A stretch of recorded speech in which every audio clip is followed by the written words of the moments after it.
In 2015, the most valuable startup founded by a woman in American history was worth $9 billion. Its founder wore a black turtleneck, spoke in a deep baritone, and was called the next Steve Jobs by magazines that put her face on their covers.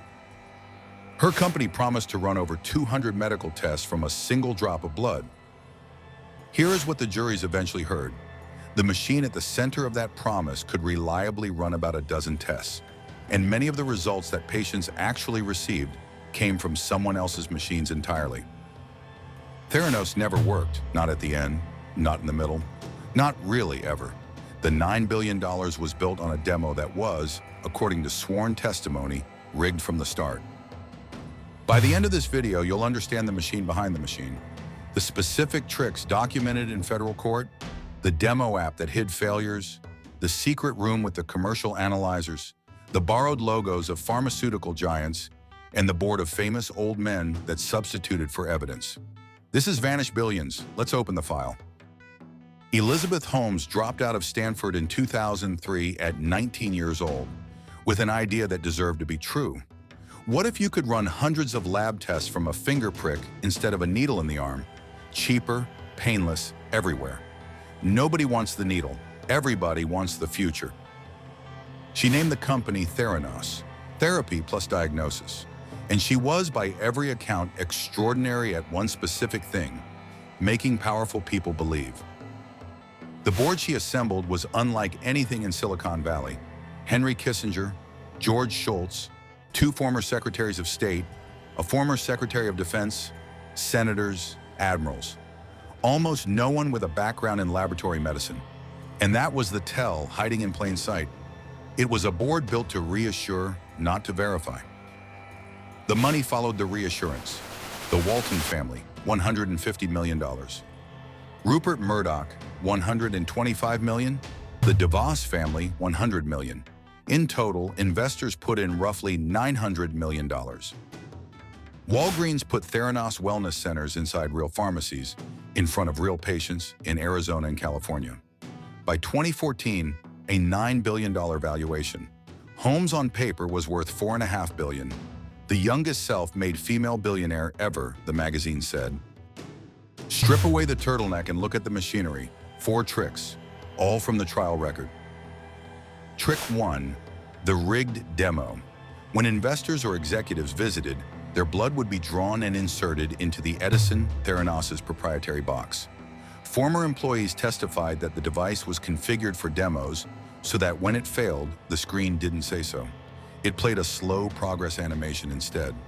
The visitor was walked to lunch, and the sample was often finished later somewhere else. The demo could not be seen to fail because the demo was designed not to show failure. Trick 2, the secret room. Theranos' lab had a section employees called Normandy, where the company ran modified third-party commercial analyzers, machines made by Siemens. Finger prick samples were diluted to create enough volume for those conventional machines, a modification that laboratory science says degrades accuracy.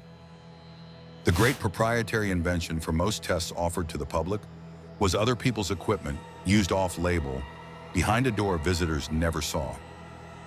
Trick 3, the borrowed logos.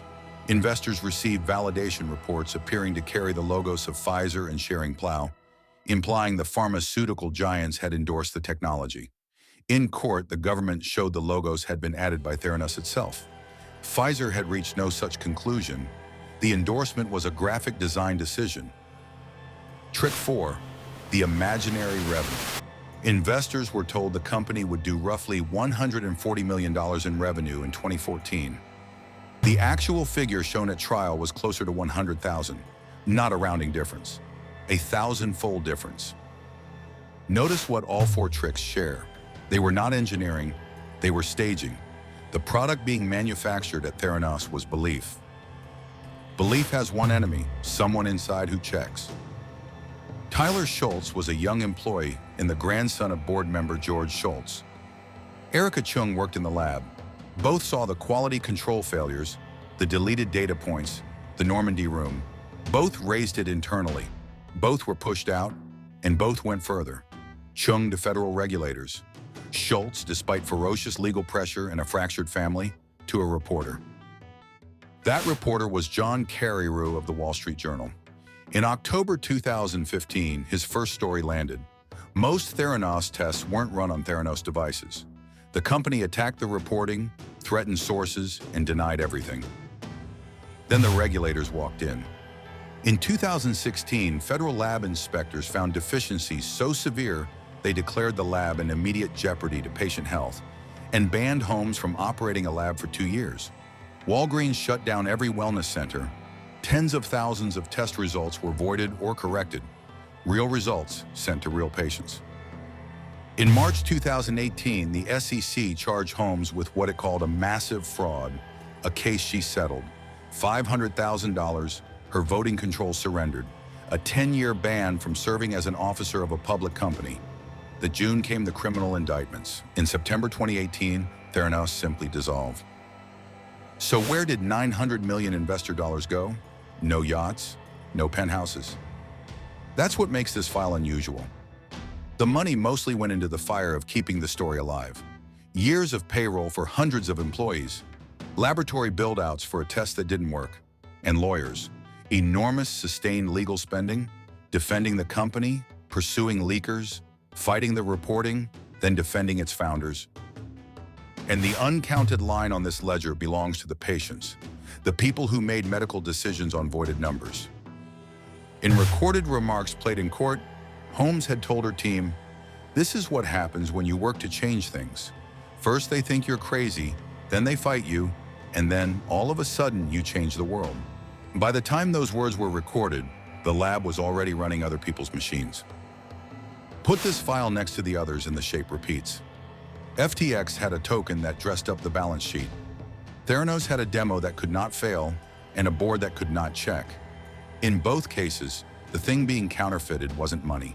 It was verification itself. Elizabeth Holmes was convicted on 4 counts of defrauding investors in January 2022 in federal court in California and acquitted on the counts involving patients. 11.25 years. Sunny Balwani, the company's president, convicted on all 12 counts. Roughly 13 years. Holmes reported to federal prison in May 2023. She has said she intends to work in health technology again.